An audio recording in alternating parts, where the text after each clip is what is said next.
ঘর সাজানো কেন, হেনা এখন কোথায়, হেনা রে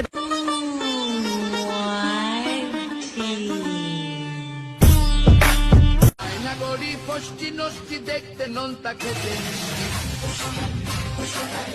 अब की बरस है ये सावन जान न मेरी ले जाए अरे अब की बरस আরে সন্ন্যাসী হইয়া আমি পাংখার মতো ঘুরি, তুমি মিঠা কথায় আমার বুকে কালে দেখাবো মনের দুঃখ গো।